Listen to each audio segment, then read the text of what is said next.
Hola, ¿cómo están? Soy Anto y hoy vamos a ver una nueva clase de barroco y en este caso vamos a ver nuevos géneros en la pintura.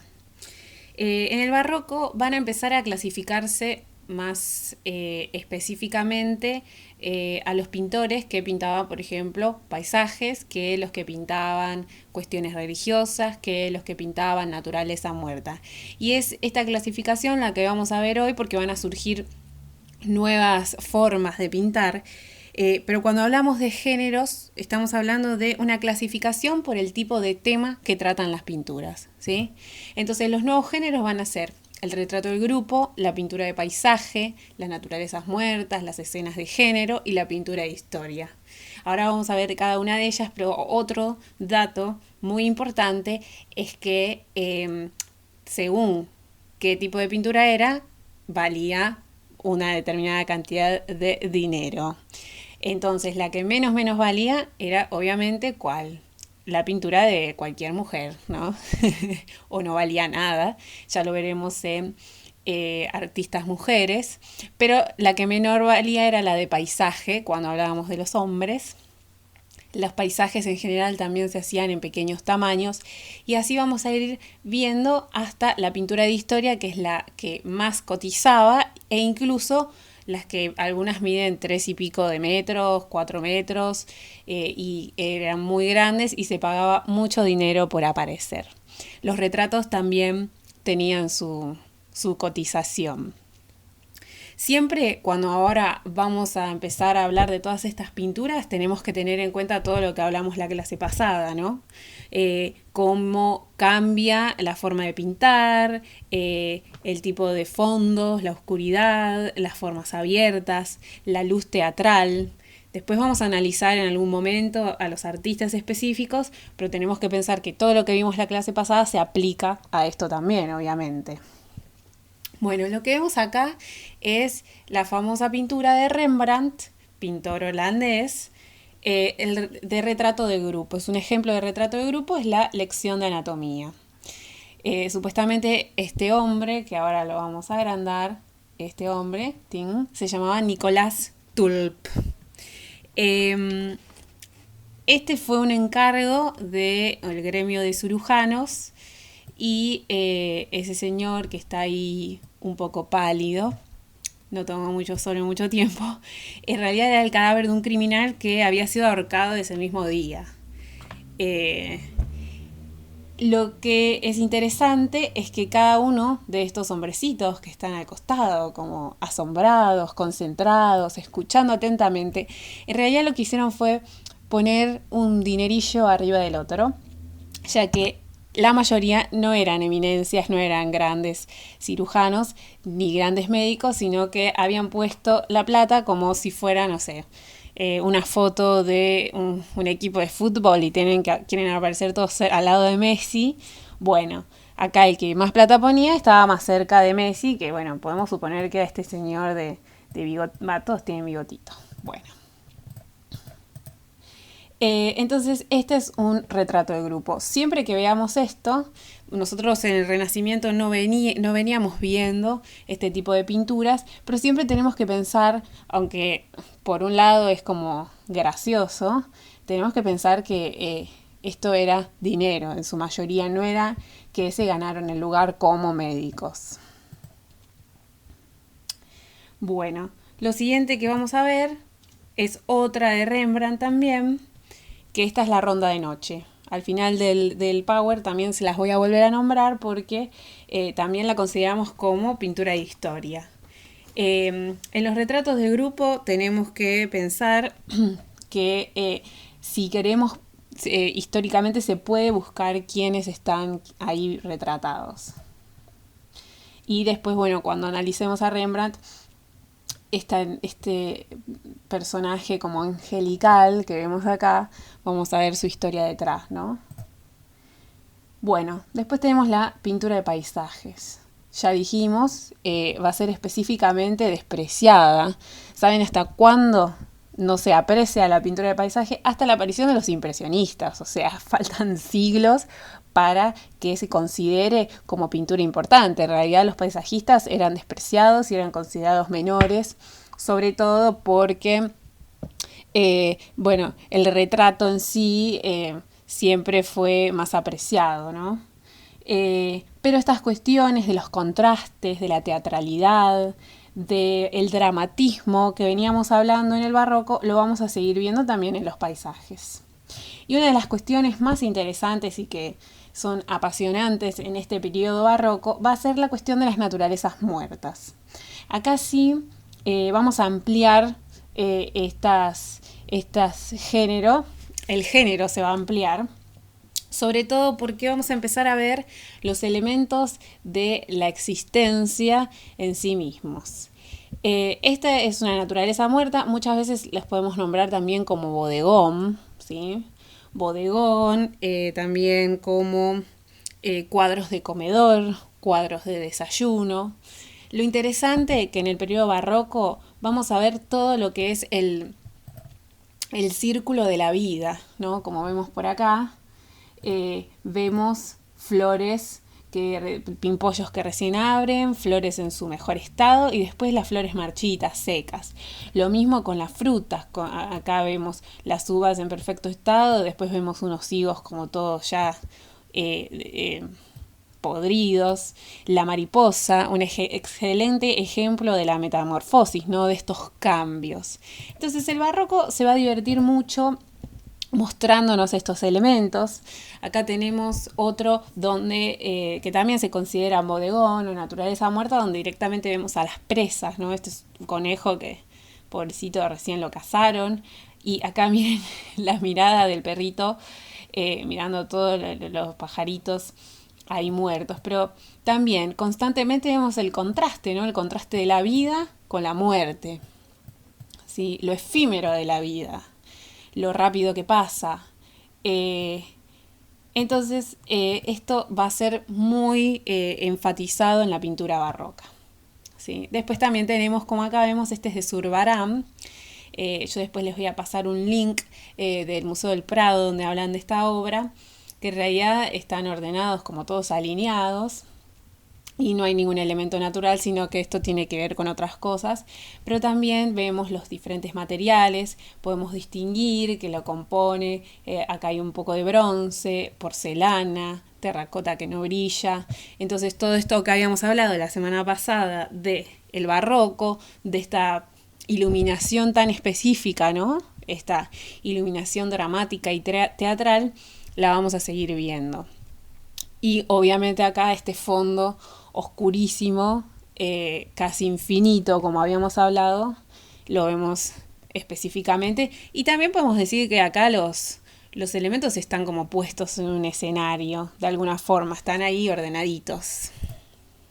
En las anteriores también, ¿no? Por ejemplo, este es un detalle de unas granadas. Sí, entonces acá se muestra la granada recién ahí salidita y después ya abierta, muy madura, ¿sí? Muchas veces también podemos notar estos conceptos, sobre todo en las hojas de las frutas en las que vemos, porque algunas están más secas y demás.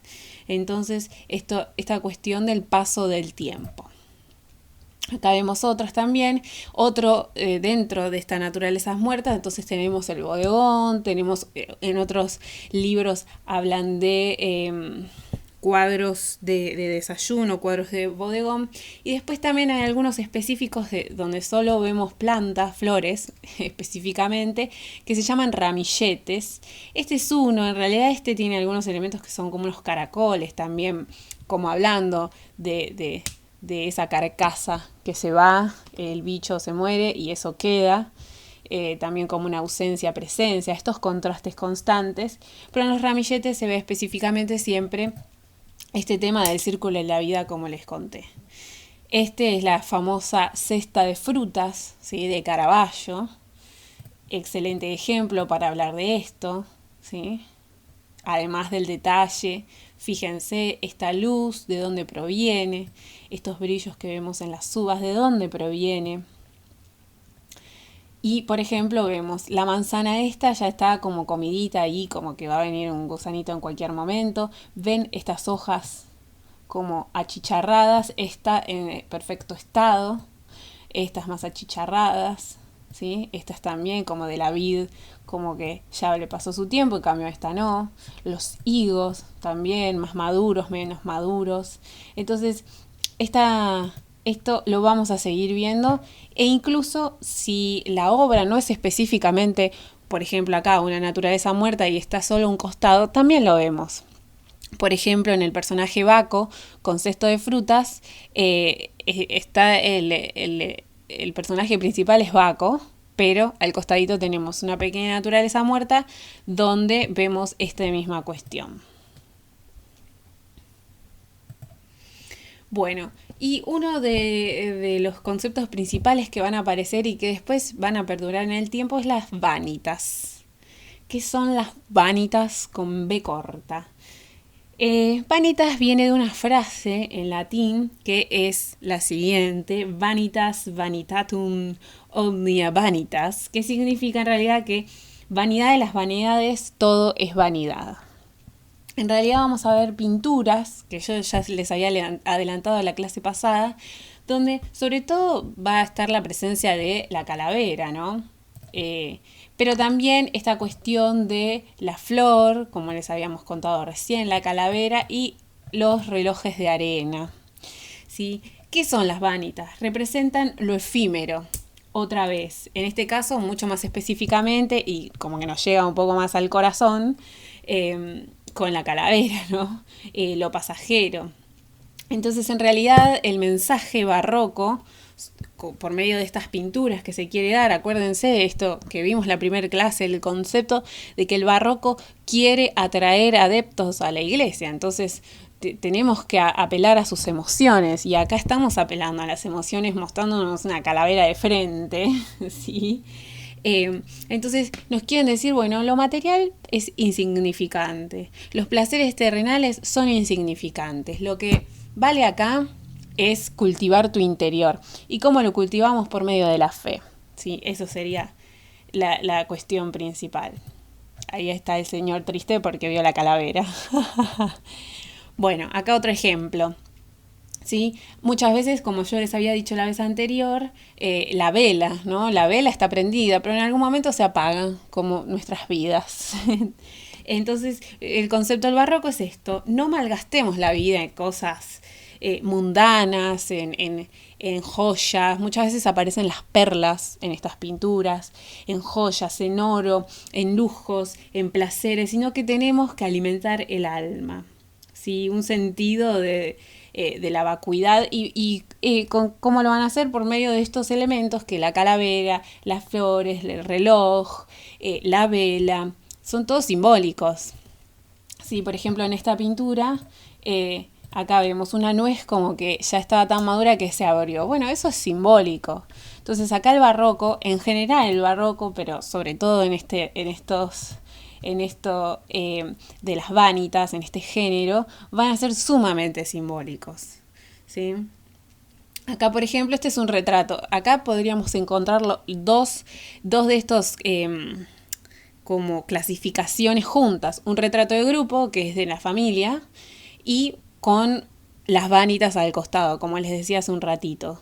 Sí, o sea, obviamente los personajes son los principales y no hay dudas de eso, pero sin embargo te están queriendo decir, bueno, este está abrazando a la calaverita, nos está queriendo decir, bueno, toda esta familia, qué sé yo, pero sabemos que el tiempo pasa y que nos vamos a morir, y está la fe, ahí hay como un librito, está la fe y como cultivar lo interior siempre con nosotros, ¿no? Entonces, ver que también aquellos que pagaban para hacerse un retrato, porque muchos también eran burgueses, esto estaba muy orientado también a la burguesía, en realidad de alguna forma también, además de ser retratados, querían enviar un tipo de mensaje, sobre todo moral, ¿sí? La moralidad en el barroco va a estar muy presente, no solamente religiosamente, sino por este medio. Y otra clasificación nueva en las pinturas van a ser las escenas de género. ¿Se acuerdan? Acá teníamos la vieja friendo huevos, se llama así, de Caravaggio, que habíamos visto en la primera clase para hablar de las características del barroco.